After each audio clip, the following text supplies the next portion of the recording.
You don't need Netflix, you don't need cable. Hop on YouTube, welcome to the hood table, where we chop up local and global events vocally. You don't really wanna miss out on these conversations. Just joke a little, laugh a little, get that wine in your system, fill your glass a little. Expose current events, talk trash a little. You never know, these opinions might clash a little. They addicted to the content, got them binge watching. You don't like it, then you want invited. Bet your friends watching in the house and in your job parking lot before you clocking. They don't wanna miss a second of this HT content. Everybody think they got something to say, so it's an open invitation, bring it to the table. But if you come whack, just know we ain't buying in. We gon' probably turn your back and tell you sorry, try again, Yeah, welcome to the hood table. You don't need Netflix, you don't need cable. Yeah, welcome to the hood table. You don't need Netflix, you don't need cable. Hey.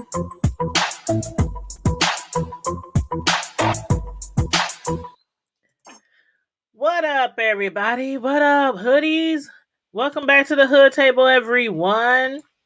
Welcome back to the chat. Please make sure you like the video, share the video, subscribe to the hood table if you're not already subscribed. And also you can follow us on Facebook, IG, Twitter, Stereo, and thehoodtable.com. Thank you so very much. I got something on my screen. Y'all see me clearly? Is it clear? I can see clearly now, the rain is gone. My bad. I was trying to clean my screen. Okay, that looks a little better. Yeah, using my little eyeglass scarf. Well, eyeglass, whatever you call this, hanky, to clean my my camera. But hey, what's going on? I know this this video is this video should have been done a month ago. But blame it on me because I don't know who else to fault beside myself that I just overlooked the mid-season finale of the Have and Have Nots that happened last month. I've been going strong on my reviews thinking I'm all caught up in everything, and then I'm like going through my DVR and I realized that I missed reviewing an episode of the Have and Have Nots, and it was the mid-season finale from last month. So that's what I'm going to do tonight. I'm going to review this show. It's not going to take too long either because while there was a lot of things going on, it also was everything was kind of contained, in this show. So, and I did enjoy the mid-season finale, and I'm looking forward to the beginning of what would be episode 9. Yeah, episode 9 is supposed to start in May. So the rest of the season is supposed to resume in May. So I am looking forward to that because I got a lot of questions. But yeah, let's get started, y'all. First of all, it's the Have and Have Nots review that I'm doing, season 8, episode 8, the mid-season finale, which was titled A Showdown. At the beginning of the episode, because Landon, wasn't getting anywhere with Candace, he showed up with Mr. President-elect. But it's gotten to the point where I believe Candace doesn't trust Charles at all. And why would she? After she found out that Charles had Landon, get that reporter to try to interview her own mother, Hannah. Candace, as we know, has done so much dirt to people and for other people that I think her sixth sense is like at an all-time high. Like, why does this man still want to fool with me? He done found out my discretions. He got people going behind my back, trying to interview my mother to get some tea on me. So why does he still want to be bothered with me? And not only that, but she and her brother Benny, they still are sitting on $8 million that they stole from Jim Cryer. Well, actually, Candace stole it, and then she gave $1 million to her brother Benny. So Candace actually has $7 million, and Benny actually has $1 million of Jim Cryer's money. But he don't care who took the shit. They both got the money. You know what I'm saying? And he wants it back. But let me ask y'all something. Isn't it crazy how Landon, how he used to try so hard to tear Charles away from Candace? Remember that? For a long time, Landon was trying to take Candace's spot. He was jealous of Candace. He wanted him some Charles, some president-elect. But Charles, who doesn't swing that way, made it very clear to Landon that them being together, them being a couple, ain't gonna happen. Not today, not tomorrow, not ever. Charles ain't interested in men. At least. That's what he said, and I truly believe him. He really wants Candace. He's still in love with Candace, and Candace is still in love with him, even if she tries to deny it. But still, yet, why are they snooping around in her backyard? Is the question for Candace. So those very reasons is why I believe Candace basically told Charles to go straight to hell or go back to Detroit where he came from. But do y'all think Candace still loves Charles? Of course she does. At least I think she does, like I said before, and he also loves her. But could they ever be together? Like, can you picture Candace as the first lady of the United States of America? I don't know. I don't know if I can, but her brother Benny sure can. Candace thinks that Charles is only trying to keep her as his dirty little secret. Whereas Benny told Candace that he can see her in the White House because he knows the signs of a man who is still in love. And I really think that Charles is in love with Candace, but I don't know how this is going to work out with all the shit that she's involved in right now. And he already, was made a spectacle once the media found out who he was kicking it with. And that's why they ain't together now. But not only that, Benny said his sister Candace and Charles are both alike. And I can see why he say that. He said they're both hunters. They both, when they see something, they go after it and they don't stop till they get it. They both like power. And they both like being in charge. But Candace, again, she's not feeling that. She's not feeling going back to Charles, and so instead she's going to pack her bags. And right now they're basically been living out of this expensive hotel, which they can definitely afford with the stolen money. But she's going to find a cheaper motel to hide out from because she thinks Charles and them won't look for her at no cheap, raggedy, rundown hotel. But he is the president-elect. You know what I'm saying? So he and, up there in them higher places, they can have eyes on her at any time. But anyway, speaking of Benny, who hasn't been having any luck finding the perfect house, Rihanna, the realtor, keeps taking him all over town to look at all these homes that are way out of his price range. But I'm sure he can afford any home he wants because Candace did give him $1 million. So he's telling her, you keep showing me these houses that are out of my price range. I'm like, what the hell is your price range? 2 million? 3 million? Like, what the hell are you trying to buy? It's just you. You ain't got no woman. You ain't got no kids. And your mama, she definitely don't want to stay with y'all. She barely want to speak to either one of them, Candace or him, because of the fact they won't return that money to Jim. But I was also beginning to wonder whether Rihanna was doing that on purpose. Just to spend time with Benny or spend more time with Benny. Like, she even begged for him to give her another chance to find him a home that fits his needs, that suits his needs. And then on top of that, she asked Benny, is there anything else that you need that I can help you with?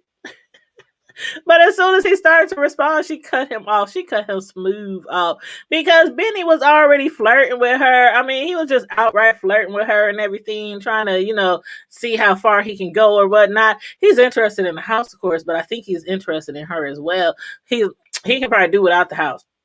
Find him another realtor if he don't want to mix business with pleasure or whatnot.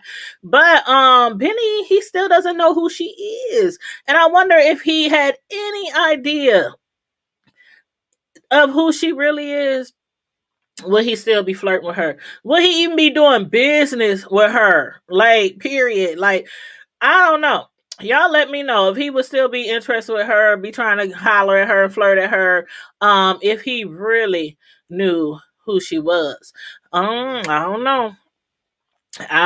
He went to try to ask for her personal number, take her out on a date, and she was like, if it ain't about business, don't go there. Don't go there. But for real, I do think they would probably make a cute couple. I really do. Plus, it seems like that Rihanna, could really use something good happening in her life. She always looks so sad, like all the time. She looks so sad, and we know we lost her. She lost her mother, but besides losing her mother, she did just get out that volatile relationship with Sandy, and that lunatic Sandy is still harassing her. But let me know if y'all think that Benny and Rihanna will end up hooking up. Let me know. Now moving on to Veronica. For some reason, Veronica can't afford to pay her bills. She's a whole attorney. Seems like she's making good money. She got that big ass house that she's still living in, driving them nice fancy car, all her nice digs and stuff. But she can no longer afford to pay her bills. Is it because she and David are no longer together? And does David even have any idea of all the properties and health centers that she owns? I don't know, because I can't recall them ever discussing it. I can't recall David ever discussing anything that she owns. So I don't know. I highly doubt it, but let me know, y'all, if y'all can remember him discussing her properties or her businesses, because it seems to me like she may have accumulated this without his knowledge when they were married. Or maybe she could have started those businesses before they even met. I don't know. But they really never really got into that part. But either way, Veronica tried to get help from whoever that white dude was, that came over to help her pay back her back loan payments. But he ain't got it. And he can't get it from Catherine because the maid, Hannah Young, is the executor of Catherine's estate. And did y'all see that disgusted look, that confused look on Veronica's face when she found out? Ooh, Veronica just cannot fathom how somebody would make a maid the executor of their estate. Like Catherine is worth millions, with or without Jim Cryer. Like Jim Cryer, all his money is in the hands of Benny and Candace. Catherine still got millions of dollars of her own money. And that's why Jim is so pissed, because not only does the children of Hannah, who was made the executor of Catherine's estate, not only does her children have his money that they stole, but he has no money. He can't even get money from his wife's estate because Hannah is the executor. So that's why he kind of thinks that, or thought that Hannah was in on everything. Like, how could you have got to be executor of my wife's estate and your two children stole $8 million from me? Like, it does look shady, right? It does make it seem like, the storyline makes it seem like, she could have had something to do with it, Hannah. But we know Hannah ain't like that. Hannah's a Christian woman. She's a God-fearing woman. She wouldn't steal nobody's money. So, yeah. But Veronica was like, what kind of psychotic bitch makes a maid the executor of her estate? Catherine Cryer. That psychotic bitch made the maid the executor of her estate. But as far as Veronica, I really wish somebody would just take her out. Just take her clean off the face of the earth. I know that her and her son Jeffrey storyline might be a bit exaggerated. We know that. But in real life, I can understand how children who come out to their parents as being gay would rather live on the streets than remain at home with their parents. That crazy heifer Veronica, she didn't already kill her ex's girlfriend. Then she sent some goons to shoot up her ex's house in an attempt to kill him and their son. But in spite of several attempts, David and Jeffrey are still alive. They're still alive. So now she's hiring someone else to try to kill David and Jeffrey. Will they succeed this time? I don't know. Time will tell. The rest of the season starts in May, like in the middle of May. So I'm gonna make sure I got it on my DVR. I'm gonna make sure when we tune in, just like most premieres, once it comes on the first night, I usually try to go live immediately, like at least an hour after the show ends, because I'd be excited about premieres and whatnot. But anyway, let's move on to Jeffrey and Madison.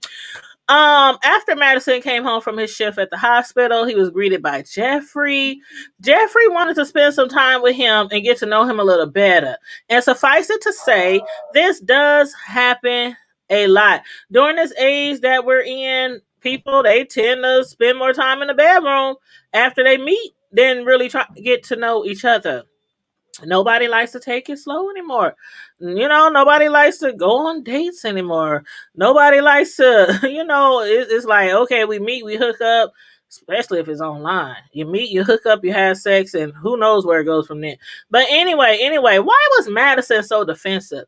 Even accusing Kobe of giving Jeffrey reasons to pry into his life.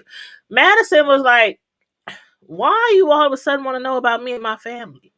Like, what has Kobe told you? I know he told you something. What did he say? He ain't said shit. Kobe ain't told him nothing, to incriminate, Madison or nothing like that. All Jeffrey wants is for them to get to know each other and really, build on their relationship, make it more than what it is, which right now is basically about sex. Because if I'm correct, they do seem like a couple. Anyway, I mean, I don't think they really went out a lot, but they spent a lot of time together. Jeffrey is always at his crib. Hell, Jeffrey is at his crib more than he's at his own crib with his father. It's like Jeffrey just moved in on low key. I ain't seen him bringing no suitcases or no bags or no boxes, but it seemed like Jeffrey didn't move in low key. But as a matter of fact, I think Jeffrey's father is part of the reason why Jeffrey is hardly ever home, and after that run in they had with Jeffrey's dad when he caught them having sex, I can see why. But finally Jeffrey was to convince Madison to jump in the shower, take off your work clothes, get dressed so they can go out for dinner and a movie, only to have their dinner interrupted by Justin. I wasn't ready. Y'all, that whole scene. Hold on, let me take a sip before we go on. And I just heard my son come in. Y'all probably heard my dog barking. I just heard my son come in. But I wasn't ready. In my Kevin Hart voice, I wasn't ready. I mean, Justin came up there with a whole gun, threatening. He wasn't really threatening Jeffrey. He kept telling Jeffrey, I'm not going to shoot you. I'm not going to shoot you. But then every time Madison tried to make a move, he was like waving the gun at him like, what you doing? Where you going? So I'm like, is he going to kill Madison? Is he going to kill him? Because not only has this crazy man been following him around, he's also been spying on them with binoculars. His ass said, don't lie to me about having sex. Have y'all had sex? Don't lie to me. Because with my binoculars, I saw y'all silhouettes through y'all window having sex. This man bought some binoculars so that he can see if they having sex or not through their window. This man is crazy. He needs to be medicated. But yeah, Justin was heated. And he was still, of course, blaming Jeffrey, for everything that had happened to him in the past, when all in all, it was all Justin's fault. Everything he did, from getting beat down and everything, was all his fault. He was up there assaulting guys in the back of his squad car. He would have picked up guys and arrest them and handcuff them, then assault them in the back of the car and then dare them to say anything. That's how him and Jeffrey met. That's exactly how they met. But before I can even say, damn, is he really going to shoot Madison right there in that restaurant? Justin lit his own ass on fire. I was like, what the hell? Tyler Perry. Now, I ain't gonna lie. I've been tired of the whole Justin. I've been tired of that whole storyline. I ain't gonna lie. But he done set his own ass on fire. He said, do y'all smell gasoline? And I'm thinking when he said, do y'all smell gasoline, that he put gasoline around the building and set it on fire before he came in the building so that they all could burn down and die. He can die with his lover, or not his lover, but the person he's in love with. Nah, he set his own ass on fire. So I guess he was done. He was done taking rejection from Jeffrey. He was done with getting his ass whipped by his brother Tanner for being gay. And again, I was tired of that storyline anyway. So, Justin, Tyler Perry, if he gotta go, he gotta go. But knowing Justin, just like that Energizer Bunny, he'll be back. He'll be back coming through to the next episode. No. But anyway, let's talk about Jim and Hannah. She was at the Crier's residence, sorting through mail, sorting through some of Catherine's business documents, it looked like, with Jim hovering around the house. Something I'm sure she could do without, because Hannah, she might be a Christian and all, but she cannot stand the ground that Jim walks on. And let's not forget the reason why. Well, one of the reasons why. Remember Jim's son Wyatt, after relapsing and going on a drugs binge a while ago, he got behind the wheel of Jeffrey's car and Wyatt accidentally hit an innocent man, which happened to be Hannah's son, Benny. Wyatt did a whole hit and run, with Jim and Catherine both try to cover up. But eventually Hannah did find out. So even though Catherine and Hannah made up, Hannah and Jim, they've been in odds for a long time because of that situation and other situations. But anywho, while trying to ignore Jim, she got a phone call from Benny, who she hasn't seen or spoken to in a minute. And she's not trying to see or speak to him nor her daughter Candace. Hannah has been begging these kids, begging and praying and begging that they return that money, that stolen $8 million back to Jim Crier. But since they won't, she's afraid that she might lose her kids from some type of violence. So she figured, why the hell should I want to see y'all and talk to y'all? I might as well get used to y'all not being here. Because if y'all don't get that money back, that man might try to kill y'all. And he's already made some threats. So, she figures I might as well just get used to y'all not being here and stop speaking to y'all, period. She even told Benny he was a little slow. She said, you're a little on the slow side. For allowing your sister Candace to manipulate you. Candace done did a whole, okay. Now, this is what Hannah believes.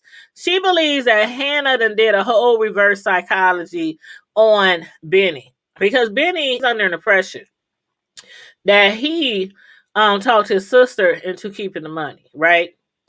Hannah claims that Candace did a little reverse psychology on him, making him believe that he was the one to convince Candace to not get money back, when in fact Candace was never planning on returning any of Jim's money. And that might be true. She made her brother feel like, oh, you gotta take this money. You ain't gonna get caught. You know what? Candace wasn't thinking about giving that money back. That part I do believe. But I don't know, y'all. Y'all let me know how y'all feel about that. But after Jim overheard her phone conversation, he now believes that Hannah wasn't in on it. He finally believes Hannah. He believes Catherine, that she wasn't in on it. And what did he tell her? He said something like, you're a rare bird, because you're a good person in a sea of shitty people or something. She always does, or always try to do the right thing. And regardless, how corny that may sound coming from Jim, he is right. He's absolutely correct. Hannah will die broke, living in a shelter or on a street corner before stealing money. Because of his revelation, he was so moved after realizing this that he asked Hannah, is it possible for her God to forgive him and save him and cleanse him white as snow? Now, Hannah thought Jim was joking and fooling around with God, but I really think in some type of way that Jim, he wants to get right. He wants to reverse some of the things he done wrong. He wants to make good. I don't know. I just got a feeling. I don't think he was entirely playing around. You know what I'm saying? But of course, Hannah told him, even a sinner like you can be saved, child. Everything you done, all the people you hurt, even a sinner like you can be forgiven. So, yeah. Now that he know that Hannah was involved, he still needs her to get his $8 million back. Now, whether she can do that or not, I'm not sure. I'm not sure she can make a difference yet. I mean, it's been how long? Them kids been having that money. How long? So I don't know if she can convince her kids. She barely speaking to them right now. And Candace, I don't know. If she do get some money back, it won't be the whole $8 million. She'll probably try to keep half, knowing Candace. Candace don't want to get out there and work. Candace is a hustler. And she'll probably be a hustler to the day she died. Hell, she was a pimp. She used to be a pimp. So, she's a hustler. She ain't trying to be broke. But one thing I am sure of is that Jim better tread lightly if he ever thinks of bringing harm to any of her kids. Because again, Hannah is a whole Christian, but she does believe in an eye for an eye and a tooth for a tooth. And if he so much as harms one of the hair on her kid's head, he gonna have hell to pay because she done already warned him. If you harm any of my kids, that she'll do the same to his only remaining child. Okay? The other one, so-called commit is suicide. I'm not too convinced of that. I really think Wyatt has something to do with that. I don't know why, but I really think Wyatt. Remember, he was the one that came downstairs telling them that, his sister, something was going on. But anyway, I don't know. But anyway, Candace and Benny, they aren't the only ones who should be concerned about if somebody's going to come after them. Evidently, Benny's friend Mitch's uncle, hold on, let me say this right. Evidently, Benny's friend Mitch's uncle Vinny is pissed off at Mitch. However, besides covering for Benny, Mitch doesn't have any idea. He's like, I don't know why the hell, what did I do? What else could I have done wrong? Sandy, he couldn't help. He was too busy watching a sex tape that his ex Rihanna had made. So he didn't know either. He wasn't really interested. He just know that Uncle Vinny is looking for you. I don't know why. I ain't even supposed to be talking to you. And if he find out, he gonna send me to the basement, okay? I ain't gonna be able to attend the bar anymore.